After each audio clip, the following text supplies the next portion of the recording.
the forbidden technique to activate your inner vision and see beyond the invisible.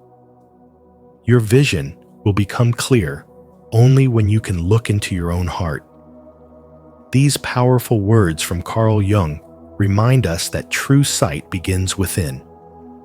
In today's video from Spiritual Wisdom, we reveal a hidden technique Jung believed could unlock your inner sight, a way of seeing beyond the surface, into the soul of reality itself. This isn't just philosophy. It's a spiritual practice you can apply every day to deepen your awareness, awaken your intuition, and live with more clarity and purpose. Have you ever felt like there's more to this world than what meets the eye? If so, you're exactly where you need to be. As you watch, I invite you to reflect on what this means for your personal journey, and don't forget to share your insights in the comments below. Let's grow together. 1. You already have the inner vision. It's just dormant. You already have the inner vision. It's just dormant, not missing. This isn't about chasing a mystical power or developing something new. It's about remembering something ancient that your soul has always known. Inner vision is not a fantasy or vague idea. It is a real, spiritual faculty embedded in your human nature, like a third eye of perception that sees not with sight, but with understanding. You've used it before, even if you didn't realize it. It appeared in dreams that seemed to carry messages, in gut instincts that steered you away from danger, in that quiet inner knowing that whispered the truth before your mind caught up. This is the eye within the lens of the soul that sees through illusion and feels truth. But in today's world, filled with noise, distraction, and the endless chase for external validation, that inner clarity has been buried beneath years of conditioning. We've been taught to rely on logic, to prove everything with numbers, to doubt what we feel unless it's backed by facts. But the soul doesn't speak in statistics. It speaks in symbols, sensations, and silence. Carl Jung understood this deeply. He knew that the most profound transformations happen not by acquiring new information, but by turning inward and learning to listen again. He believed in the unconscious, not as something dark to be feared, but as a hidden reservoir of insight and spiritual truth. When you begin to reconnect with this part of yourself, you begin to reclaim a forgotten language, the language of the soul. Suddenly, patterns emerge where there used to be chaos. Coincidences turn into signs, and what once felt confusing starts to feel strangely familiar, like something inside you always knew the way. This inner vision is not a tool to manipulate the world. It is a mirror that reflects your deepest self. It allows you to navigate life from a place of quiet power, not reactive fear. And the more you trust it, the stronger it becomes. Each time you pause to feel, instead of rushing to analyze, each time you listen to the energy of a room, instead of just its words, you're activating that sacred lens again. You don't need to earn this gift. You just need to clear away the distractions that have caused you to forget it. And as you do, your soul begins to guide you, not through force, but through resonance. The truth is, this ability has always been within you, waiting patiently beneath the surface of your busy life. It doesn't need to be awakened by anything outside of you. It reawakens the moment you begin to believe in it again. And as that trust deepens, so does your clarity. You begin to sense things others miss. You start to feel the truth before it is spoken. You move not by impulse, but by alignment. The world hasn't changed, you have. Because now, you're seeing it through the eyes of the soul. Have you ever felt a moment of pure intuition, a gut feeling, or a dream that felt like a message? That's your inner vision speaking. If you've ever experienced it, share your story in the comments so others can be inspired. If not, comment, "I'm ready to remember." And let's awaken this ancient gift together. 2. Two parallel realities exist. Carl Jung taught that we move through not one, but two parallel realities: the visible world we touch and measure, and the invisible world we intuit and feel. These aren't fantasy or metaphor. They are different frequencies of truth, constantly overlapping in your daily life. You shift between them without realizing it when a dream speaks louder than logic, when a gut feeling keeps you from danger, or when a fleeting moment of déjà vu stops you in your tracks. Most people ignore these moments, dismiss them as coincidences, but they are anything but random. They are fragments of a deeper language, the language of the soul. Jung believed that learning to perceive the unseen consciously, not accidentally, unlocks a dimension of guidance and clarity that ordinary vision could never provide. And in a world obsessed with what can be seen, touched, or proven, this kind of sight is revolutionary. There was a man once, a tech executive in his mid-40s, who had everything success promised: a luxury home, career recognition, and financial security. But inside, he felt a growing hollowness he couldn't explain. No doctor could diagnose it. No promotion could fix it. Out of desperation, he picked up a journal and began recording his dreams, the suggestion he encountered in Jung's writings. At first, they were scattered images. But as the days passed, symbols began to emerge: a rusted gate, a silent child, a stairway descending into water. He didn't understand them logically, but he felt their pull. He started asking questions, not about his job or goals, but about his soul. Through this process, he realized he had abandoned parts of himself for years: his need for connection, his creative longing, his spiritual hunger. It wasn't the dreams that changed his life. It was that he finally listened to what had been speaking all along. This is what Jung meant by inner sight. Not a fantasy, but a shift in awareness so profound it reorders your entire reality. To perceive the unseen is to reclaim your birthright to wholeness. The world behind the world is not a place you visit. It's a part of you that has been patiently waiting to be remembered. Jung said, "Your vision will become clear only when you look into your heart. Who looks outside, dreams. Who looks inside, awakens." And when you begin to trust that inner voice, those subtle nudges, those dreamlike insights, you no longer walk blind in the material world. You walk as someone who can see beneath the surface. Spiritual vision isn't dramatic, it's deliberate. It's the ability to discern truth when no one else sees it, to feel the invisible thread guiding your steps, and to understand that the soul knows things the mind cannot yet explain. Carl Jung didn't hide this technique in secrecy. He embedded it in the human experience. The real secret is that you've always had access to it, but only when you are willing to see with something deeper than your eyes. Begin where you are, listen more closely, and let the inner world speak. It already is. 3. The 3 pillars to awaken inner vision. To awaken your inner sight, you must return to the ancient wisdom that Carl Jung quietly preserved. A technique not designed for the masses, but for those brave enough to face themselves. He understood that spiritual vision is not something you acquire.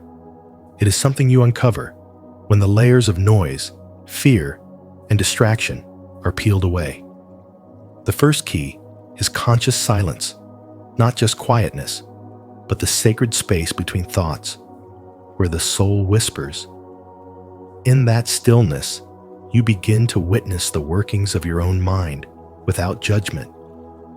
You notice how thought clings to fear, how memories rise and fall like waves, and how awareness, when separated from noise, reveals a deeper truth. Jung knew that true insight only arises when the mind stops trying to fix, solve, or escape, and instead simply observes. The second practice is sacred breathing, a forgotten art in the modern world. Every breath you take is not just oxygen, it is spirit, presence, and life force. When you breathe intentionally, slowly, fully, you step out of linear time and into eternal presence.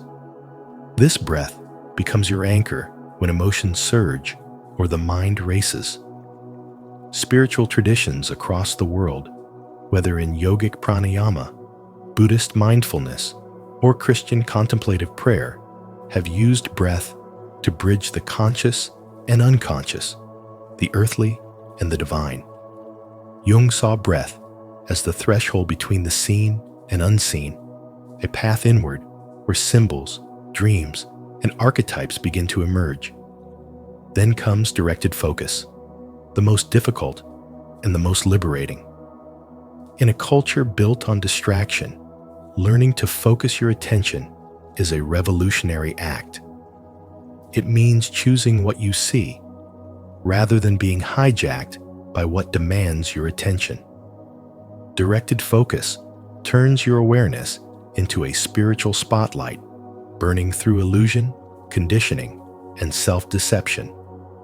Jung warned that people will do anything, no matter how absurd, to avoid facing their own soul. But when you learn to focus not on the outer world, but the inner landscape you begin to see through the false self, the mask, the persona, you begin to see with your soul. And when these three pillars of conscious silence, sacred breathing, and directed focus work together, something miraculous happens. You don't just perceive reality differently. Reality itself begins to shift. Patterns become visible. Intuition strengthens, synchronicities multiply, and a deep sense of inner guidance emerges. This is not a hallucination, it's clarity. It's what Jung called the individuation process, the soul's journey toward wholeness, where the spiritual and psychological become one. And though this path is not easy, it is real. It is ancient. It is yours. 4. The SCP breathing ritual unlocks deeper consciousness. Carl Jung once said, "Who looks outside, dreams. Who looks inside, awakes." And hidden within this wisdom lies a profound spiritual invitation to reconnect with the vision of the soul. The SCP breathing ritual, a sacred 7-breath technique, is not just a meditative practice, but a powerful gateway into deeper states of consciousness that modern science still struggles to fully explain. It begins with the simple act of relaxing the body, yet its effects ripple far beyond physical ease. With each breath, the noise of the world fades, and your awareness begins to sharpen, not in a way that tightens your focus, but in a way that expands your perception. The first 2 breaths gently disarm the nervous system, signaling safety and release. By the 3rd breath, your emotional guard begins to lower, and subtle sensations begin to rise. Energy shifts, a light pressure behind the eyes, or an inner stillness that feels strangely familiar, like returning to a truth you once knew but forgot. As the 4th and 5th breaths flow through you, something mystical begins to happen. Many experience a tingling sensation at the center of the forehead, the energetic zone long associated with the 3rd eye, or inner sight. But this is more than a metaphor.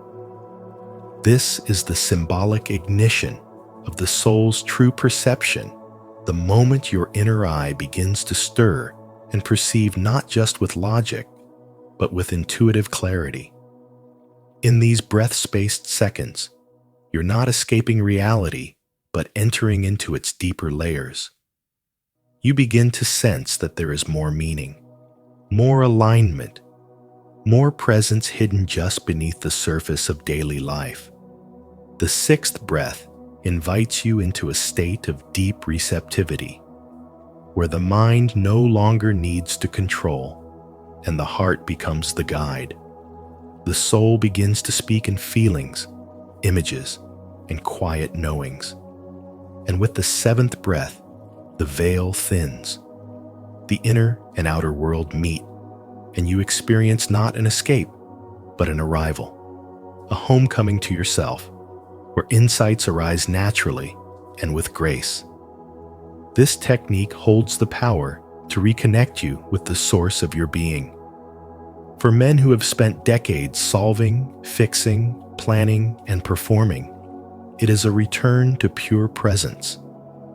It teaches that the answers aren't outside of you in systems or structures, but within you, waiting to be remembered by the part of your soul that never forgot.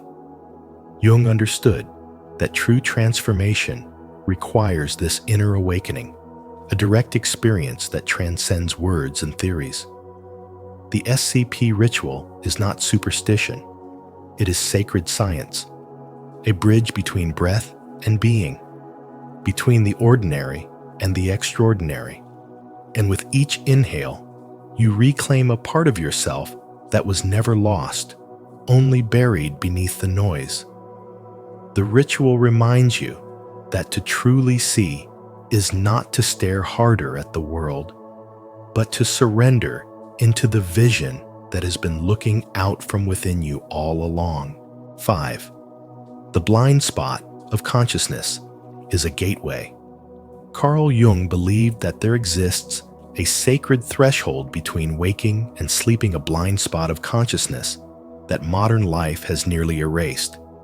This mysterious in-between state is not a void, but a gateway, where the noise of the external world fades and the whispers of the soul begin to rise.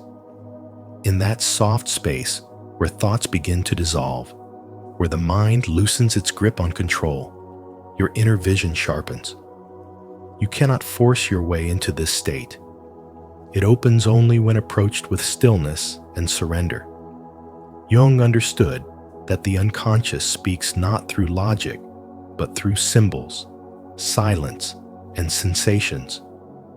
And it is in these quiet gaps, those fragile pauses between one thought and the next, that something ancient begins to surface.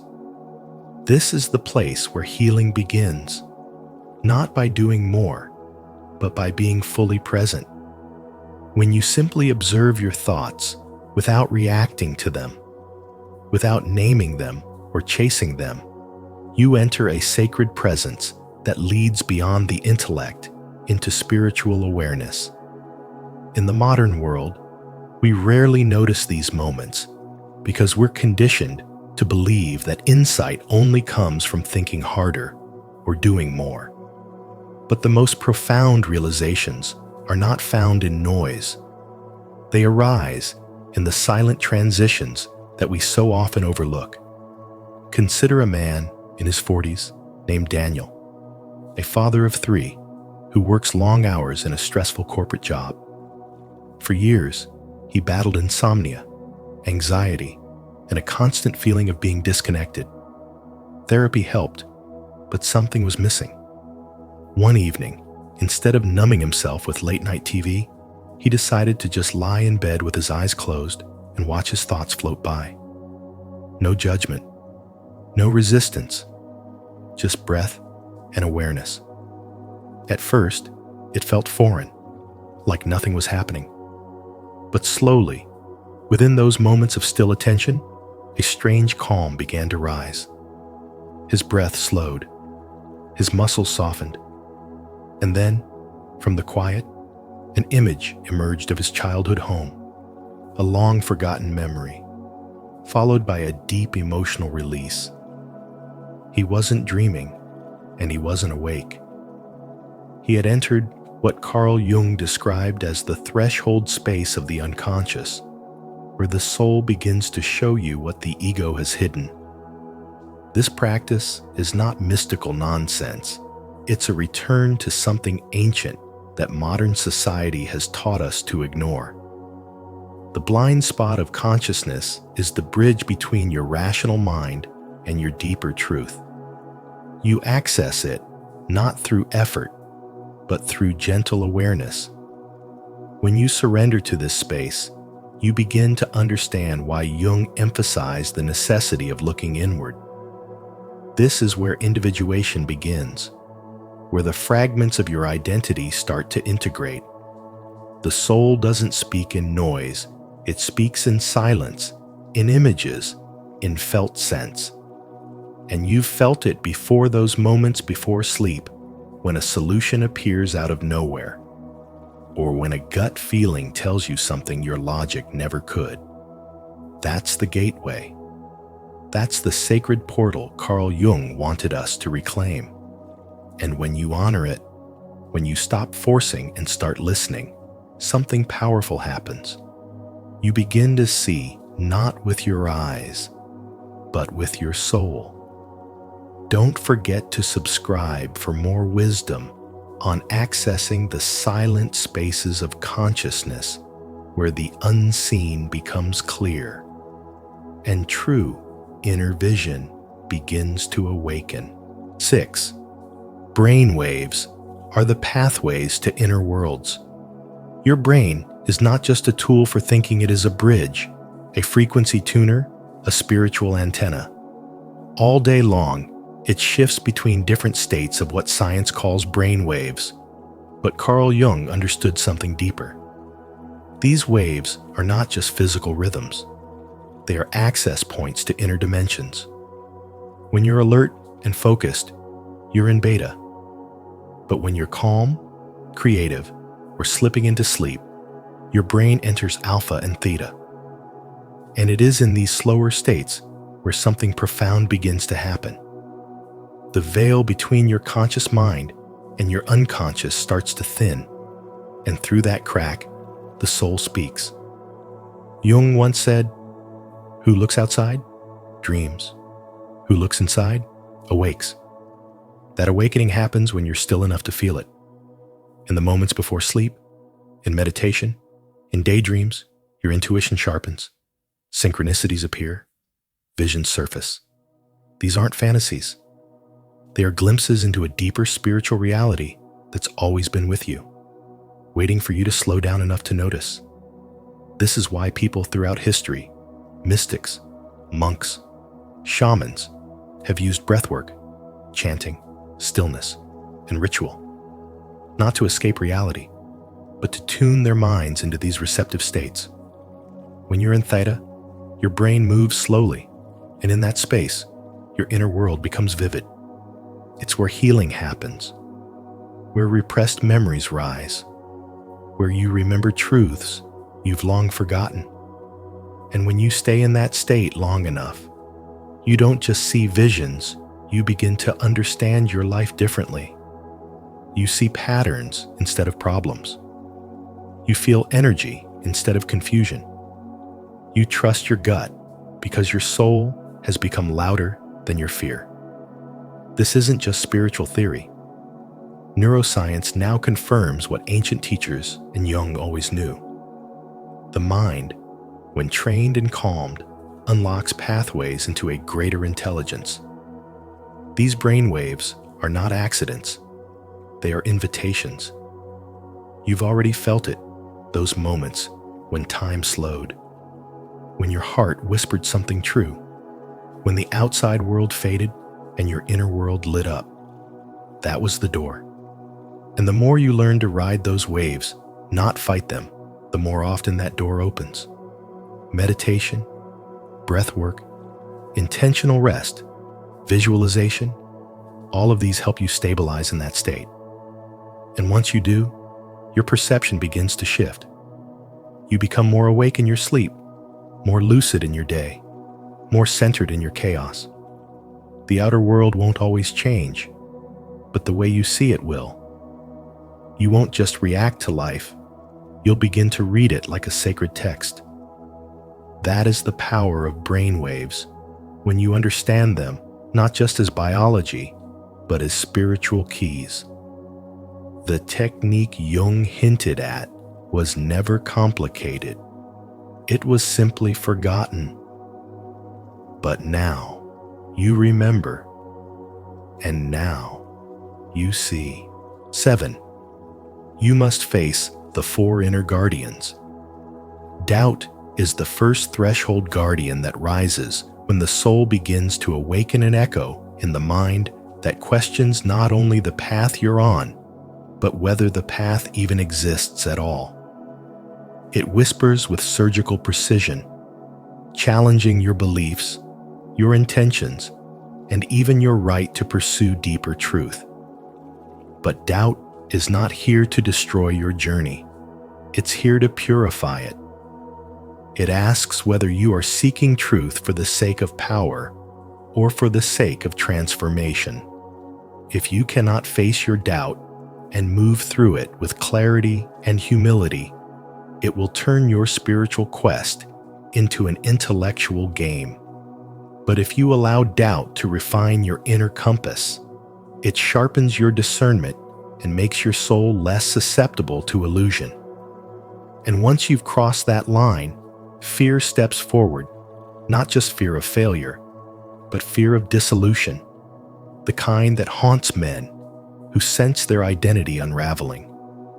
Fear is the soul's alarm bell when you begin shedding your false selves. It warns you that you are entering territory where logic has no dominion and the ego no longer rules. This fear isn't irrational, it's ancient. It's the soul's trembling in the face of immense expansion. But expansion always begins with contraction. You must lose your grip on certainty to open your hand to mystery. Impatience then comes cloaked in urgency.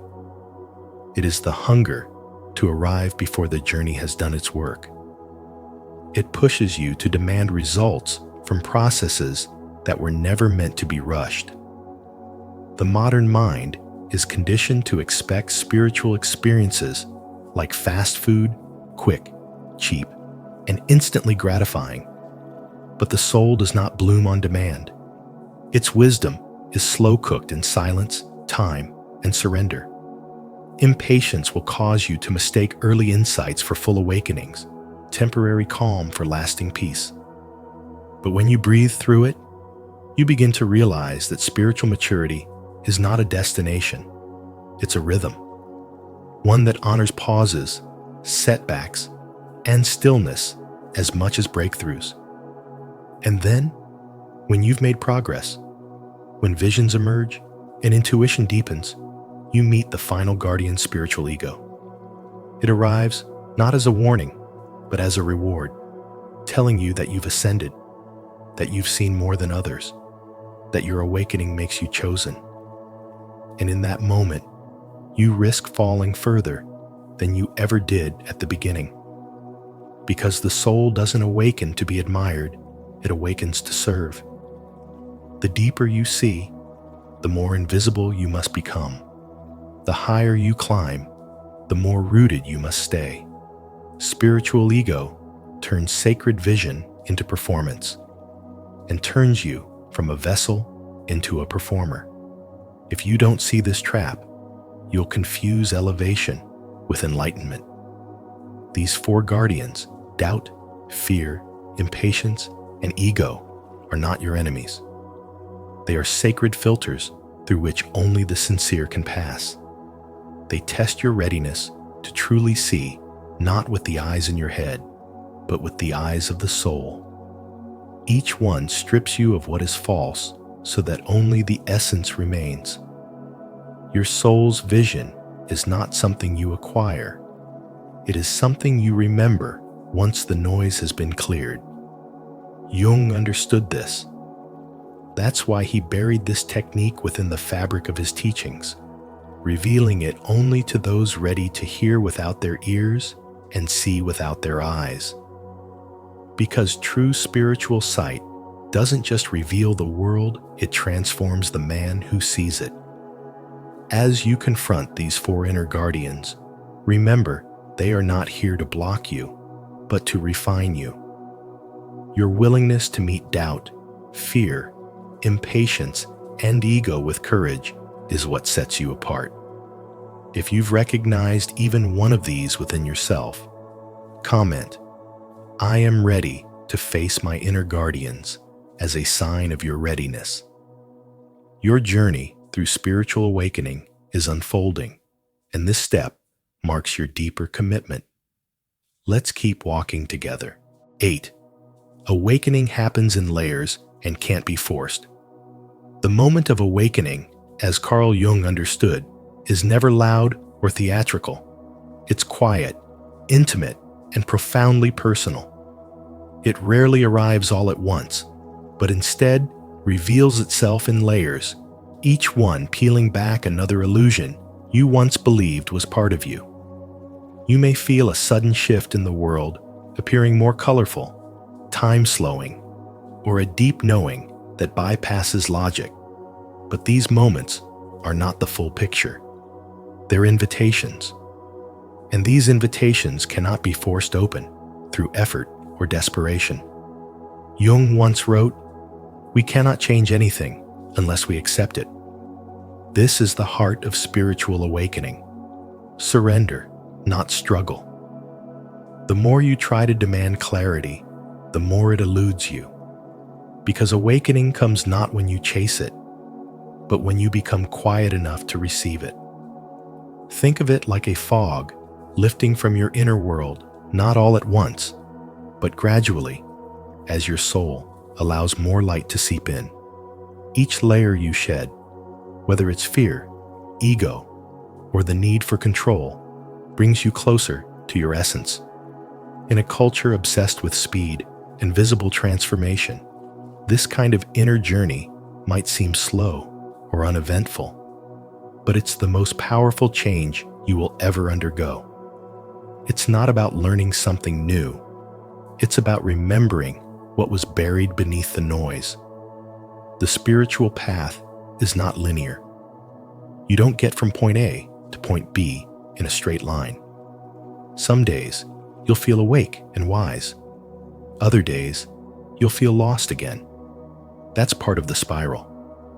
Jung would remind us that the privilege of a lifetime is to become who you truly are, and that journey cannot be rushed.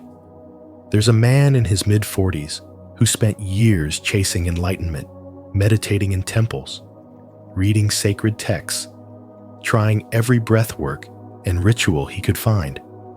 Still, nothing felt real. But one day, while watching his daughter play in silence, something clicked. He wasn't thinking. He wasn't trying. He was just there. And in that moment, he felt something he had never felt during all his spiritual practices. Peace. A quiet, complete, unquestionable peace. That moment didn't come from effort. It came from presence.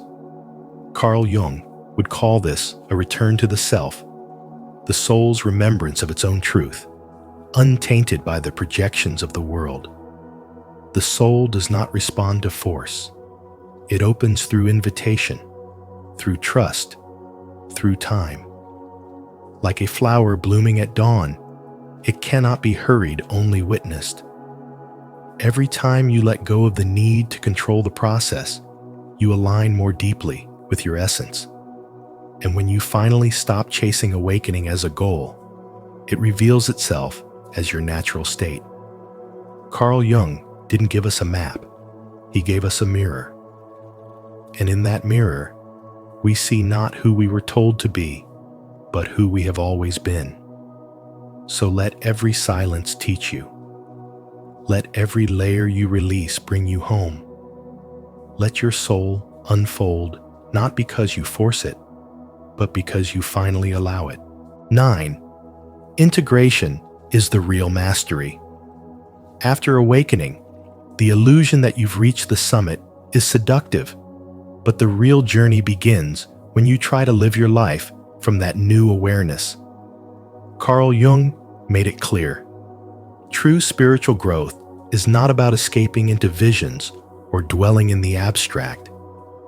It's about what you do with that vision in the real world, how you bring the light of your consciousness into the shadows of your daily habits, your relationships, your reactions. Integration is the real mastery. You don't become spiritually evolved just because you've seen something divine. You evolve when you learn how to embody that vision in traffic, in heartbreak, in uncertainty, in work, in silence. That's where the work begins. Journaling isn't just reflection, it's a spiritual technology.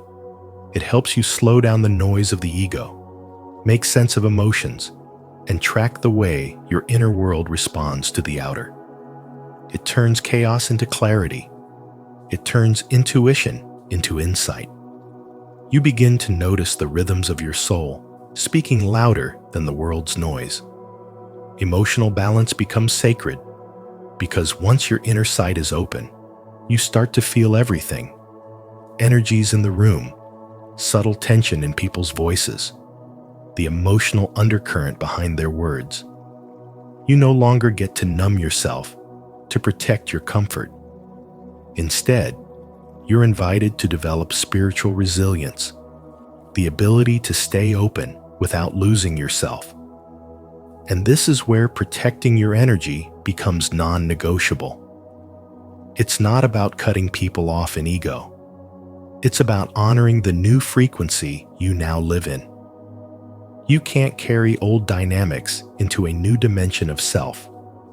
Not everyone deserves access to the version of you that's been rebuilt through fire and revelation.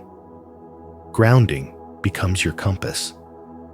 Not because you're afraid of flying too high, but because the point was never to escape the world, it was to be able to walk through it awake. True mastery is never about floating in light. It's about standing in it while you hold space for others who are still in the dark, and doing so without draining your own flame. You walk differently, speak differently. You listen with your whole being.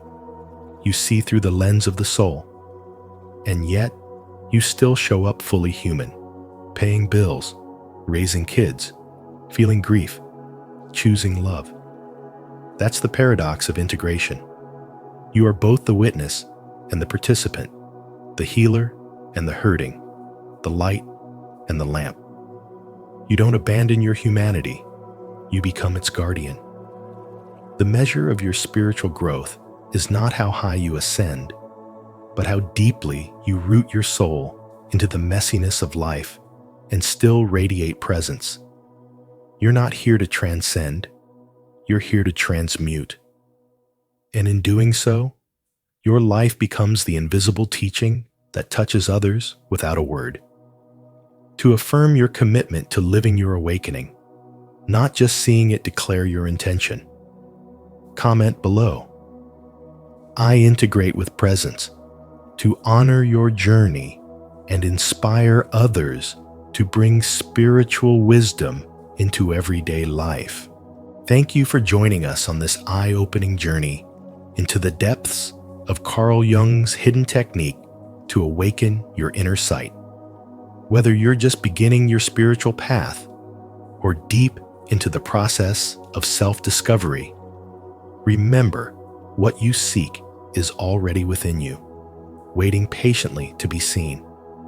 If today's video resonated with you, don't forget to like, share, and subscribe to Spiritual Wisdom.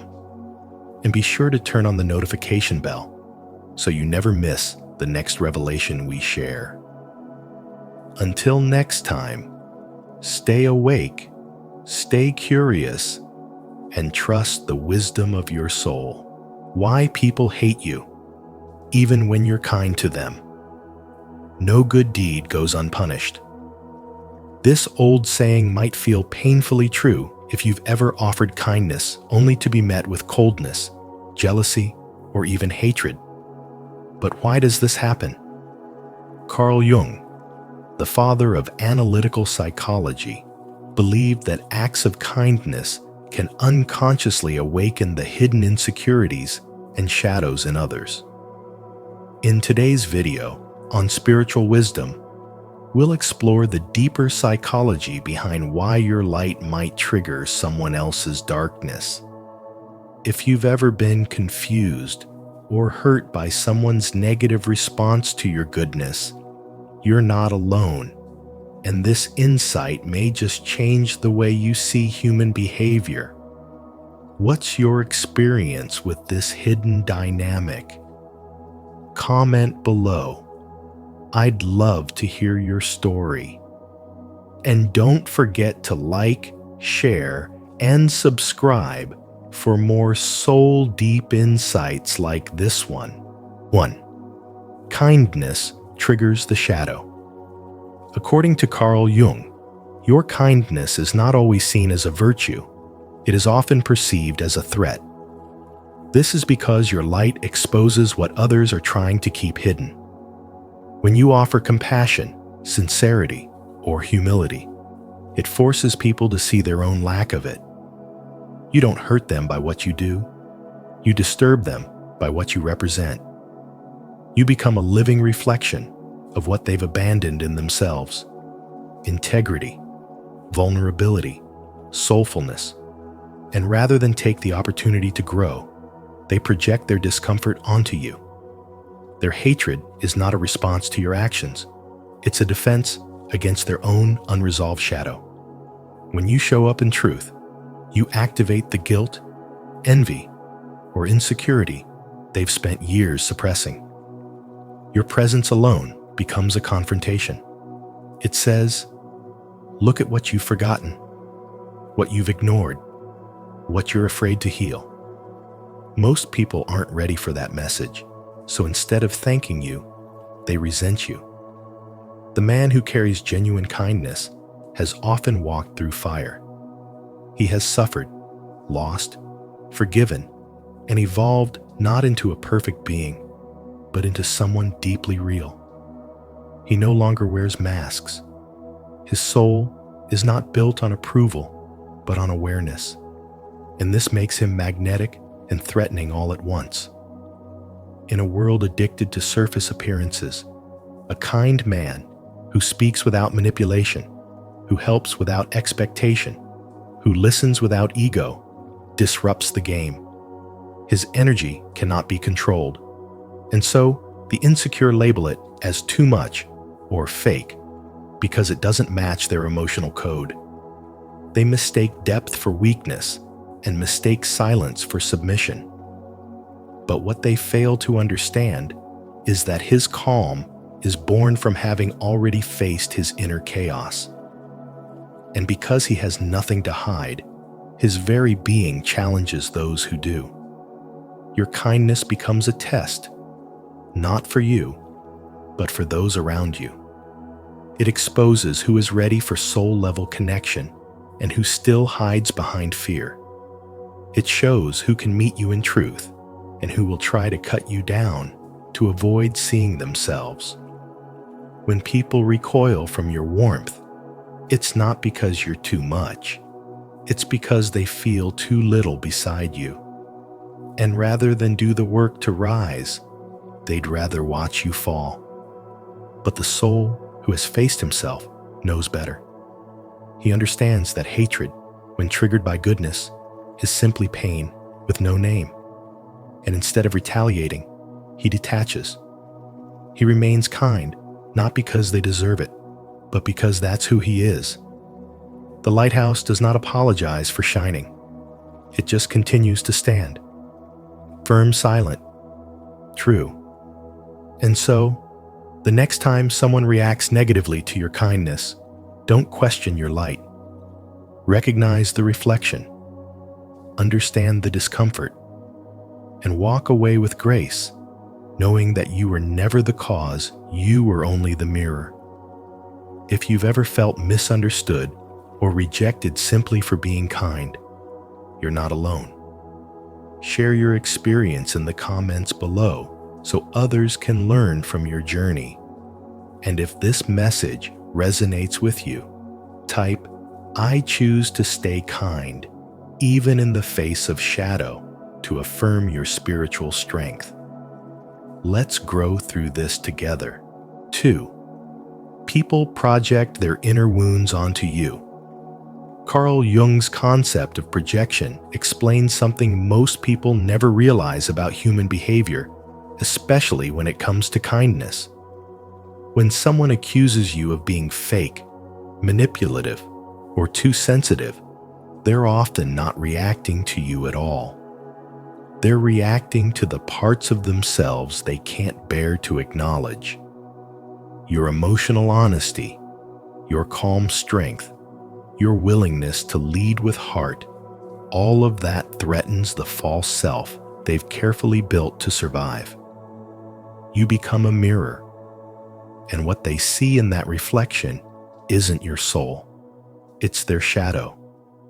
Jung believed that the less someone becomes aware of their own shadow, the more likely they are to project it onto others.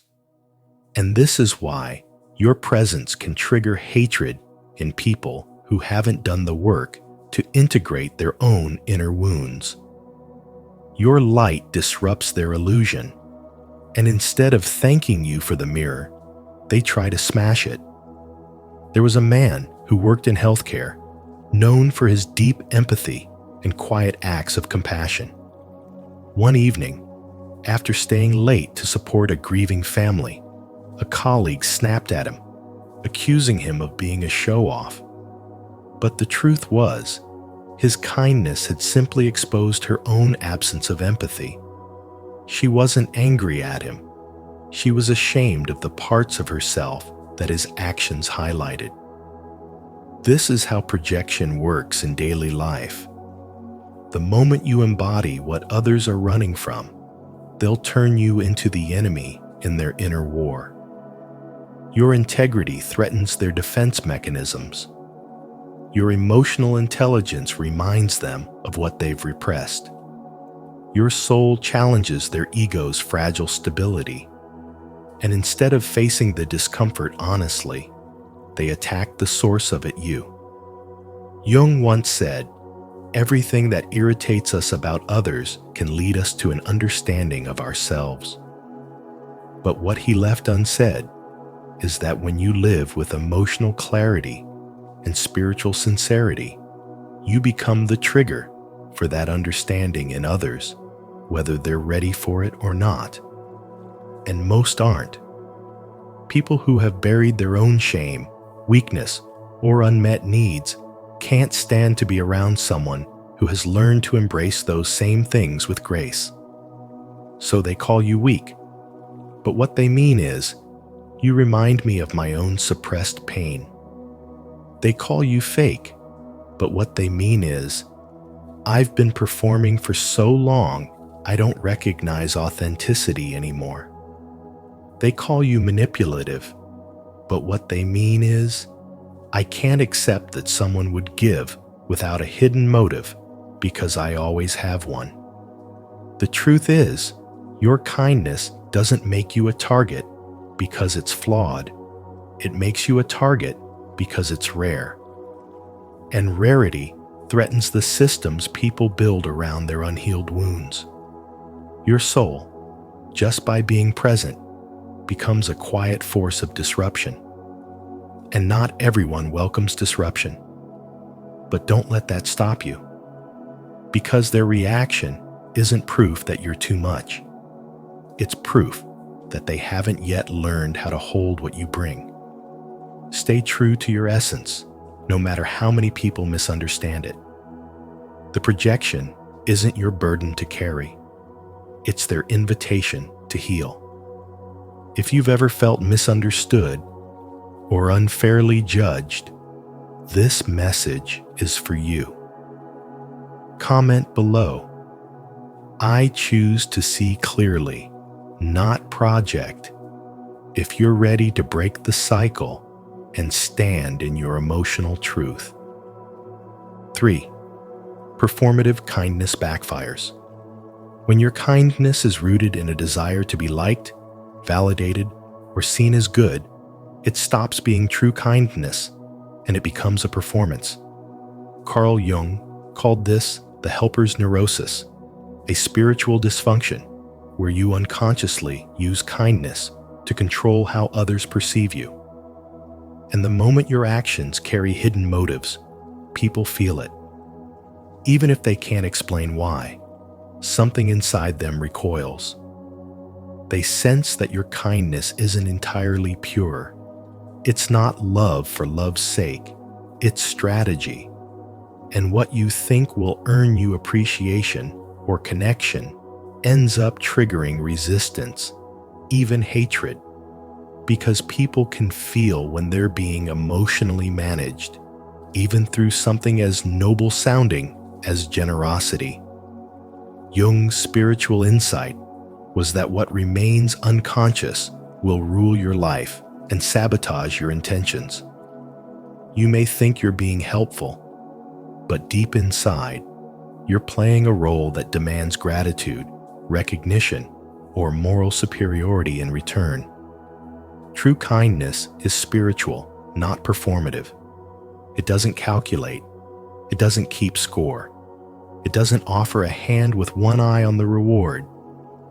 It gives because giving is a natural expression of who you are, not because you're hoping to get something back. The moment you expect a specific emotional outcome, you place your kindness in the hands of others. And when they don't respond the way you need them to, you feel rejected, invisible, even angry. That's when the shadow shows itself, not because you're unkind, but because your kindness was never clean. And instead of healing relationships, it deepens the emotional wound for both sides. Because on a soul level, we all crave truth. And when your kindness isn't aligned with truth, it disturbs more than it soothes. It becomes a mask that hides fear, neediness, or the desire to control. And others feel that contradiction. So they pull away. They resent you. Not because they hate love, but because they don't trust the strings attached. You may wonder why your acts of goodness get dismissed or even attacked. But when your spiritual energy isn't clean, when you haven't done the inner work to purify your intentions, your kindness carries a subtle pressure, a weight, a silent plea to be acknowledged. That's not love. That's an emotional transaction. And people sense it, especially those who are wounded themselves. They might project their own pain onto you. Or worse, they might punish you for reminding them of their own unreadiness to receive. In that sense, your false light threatens their shadow, and their rejection is not personal. It's a form of self-protection. But instead of reacting with hurt, pause and reflect. What inside you still needs to be healed? Where are you still giving to get?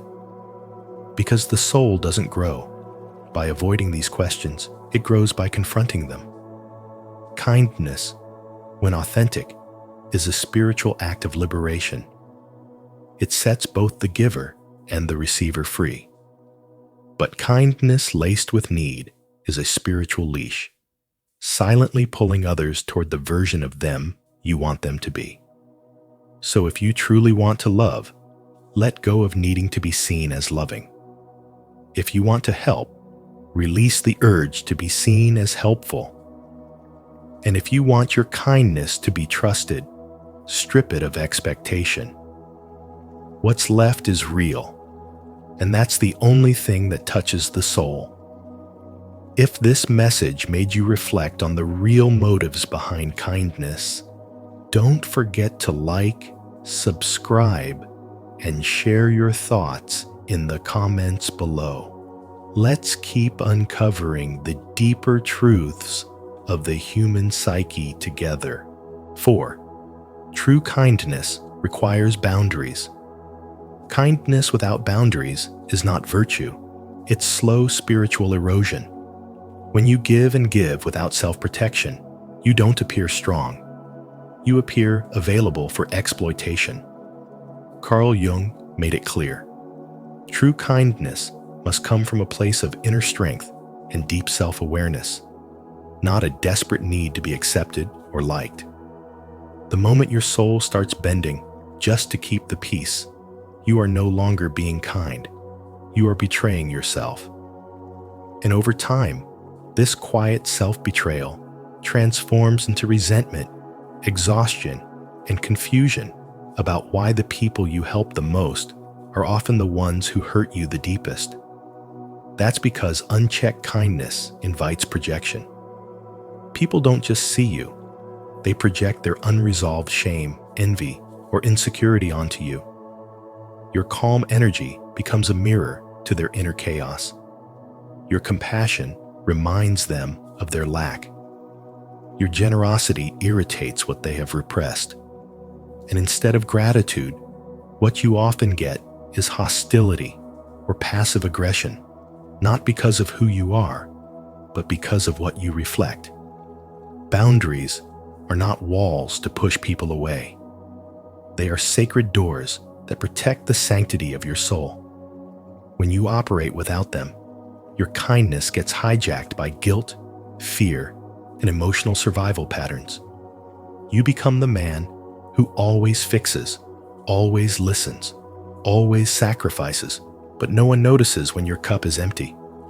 Jung's wisdom is piercing here. A man disconnected from his shadow, from his own limits, is not whole. And without wholeness, kindness becomes currency for approval, not an expression of love. When you set a boundary, you're not being selfish. You're being spiritually intelligent. You're saying, my soul matters too. You're choosing substance over performance, alignment over appeasement. And in a world that confuses people-pleasing with goodness, that kind of clarity is revolutionary. Many men have been conditioned to associate worth with usefulness.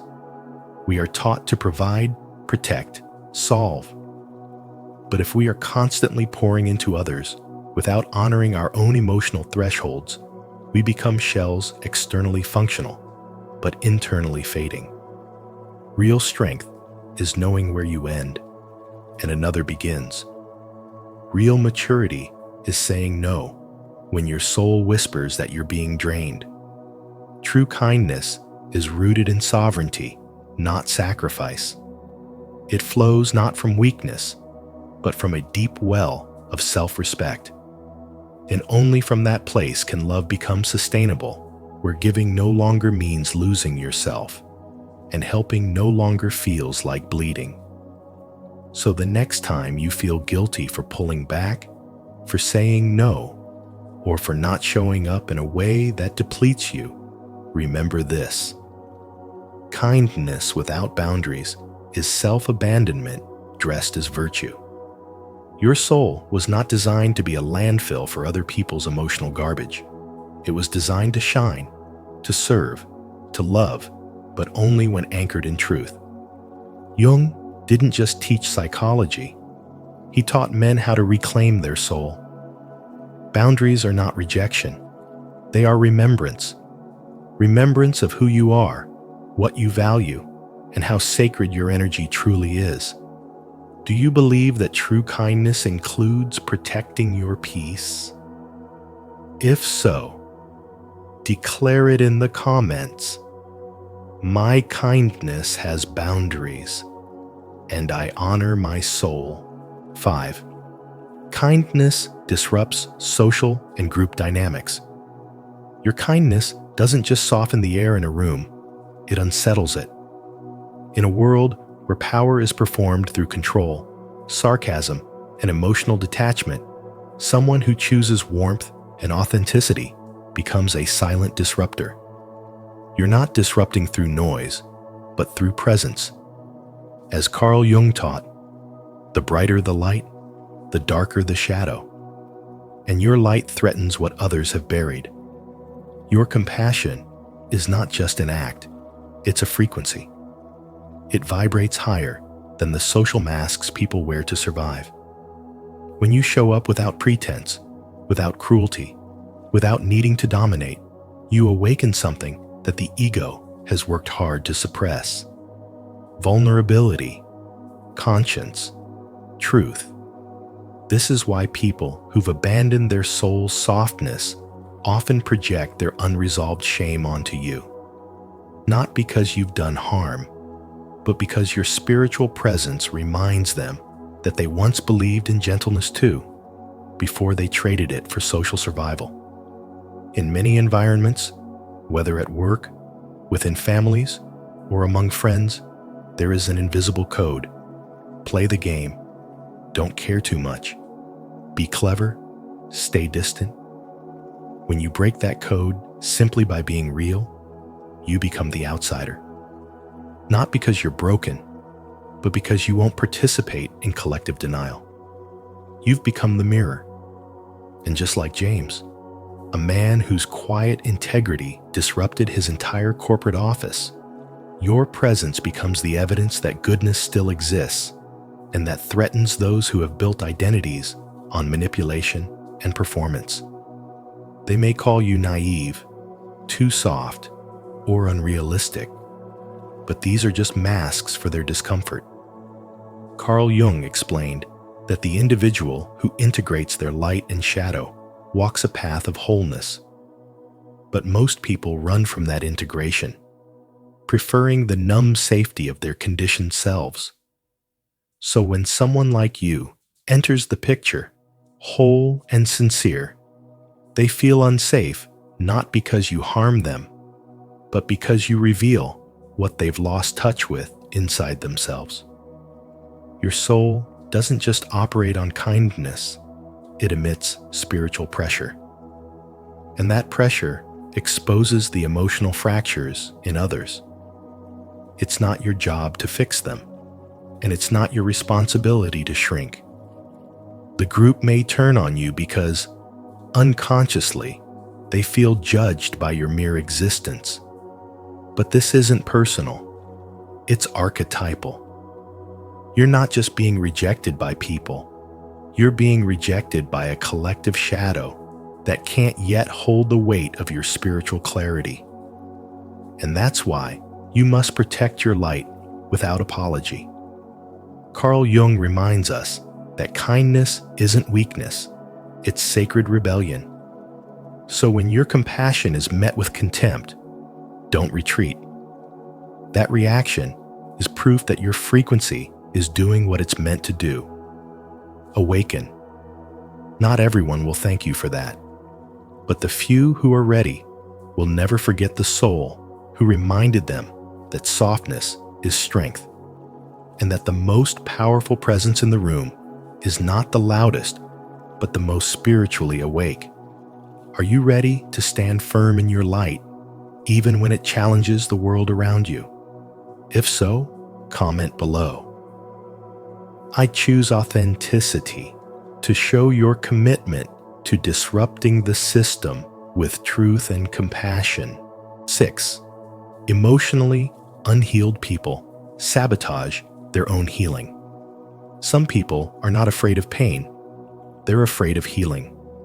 Carl Jung revealed a spiritual paradox that many don't want to accept. Emotionally unhealed individuals often sabotage their own path to peace. They've built their identity around being a victim, and your kindness threatens that identity.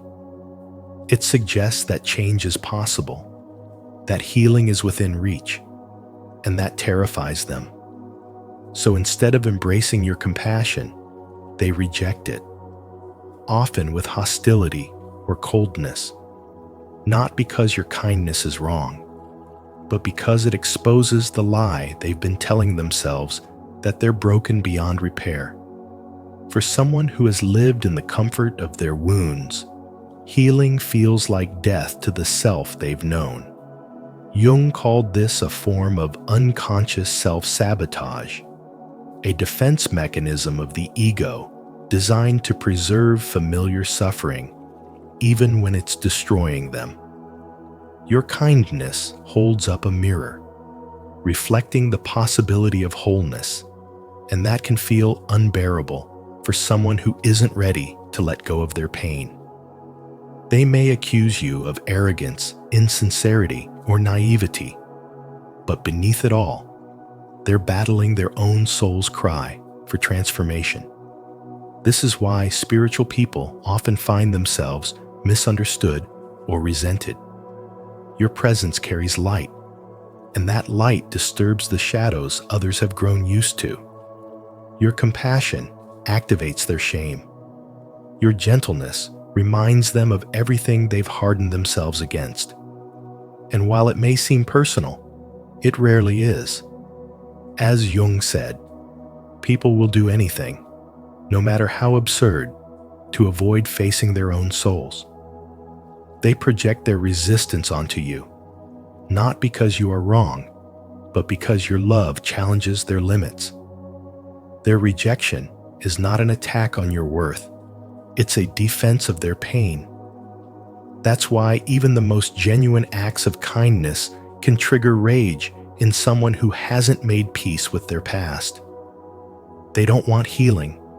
They want familiarity, even if that familiarity is filled with sorrow. It's not your job to fix them, and it's not your fault if they cannot receive what you offer.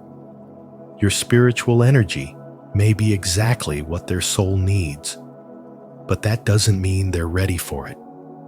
When you offer love and it's met with contempt, don't shrink. When your empathy is mistaken for manipulation, don't change. Your role is not to force growth, but to remain aligned with your own. If your kindness triggers hatred, see it for what it is, a reflection of their internal war, not a judgment of your spirit. Some souls awaken slowly, painfully, and only after the walls they've built around themselves collapse. Until then, be wise enough to offer your light without expecting it to be understood. You were not meant to save everyone. You were meant to live in truth, to radiate love, and to walk away peacefully when your light is too much for their shadows. Don't forget to subscribe for more wisdom on breaking free from emotional patterns and reclaiming your healing power. 7. The goal is individuation, not pleasing others. Carl Jung's ultimate teaching is that your life is not about being liked, it's about becoming whole. The goal is individuation, a deep psychological and spiritual process where you stop living to please others and start living from the truth of your own soul. When a man operates from this center of authenticity, his kindness is no longer a currency to buy acceptance. It becomes an expression of inner strength. But that's precisely why it triggers discomfort, even hatred, in others. Because when your kindness comes from wholeness, not from fear, manipulation, or need, it holds a mirror to others' inner fractures. It confronts them with their own masks, their emotional dependency, and the lies they've built their lives upon. And so, instead of gratitude, you get resistance. Instead of warmth, you may be met with coldness or envy, not because you've done something wrong, but because your presence unsettles the unconscious defenses of those who haven't yet faced their own shadow. Jung said, "The privilege of a lifetime is to become who you truly are." That kind of becoming demands the death of the false self, the persona constructed to fit in, to be agreeable, to avoid rejection. For many men, especially in midlife, there comes a moment when the burden of pretending becomes too heavy. You stop apologizing for your depth. You stop censoring your wisdom. You stop performing.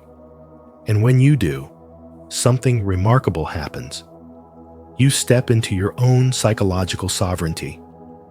You begin to act from a place of alignment rather than approval. Your kindness becomes clean, clear, and grounded in the soul. It's no longer performative. It doesn't bend in the wind of others' moods or manipulations. But here's the paradox.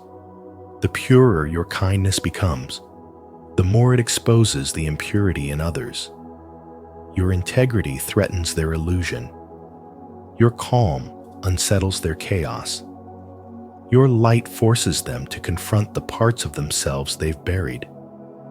This is why some people will try to diminish you, mock your sincerity, or twist your intentions.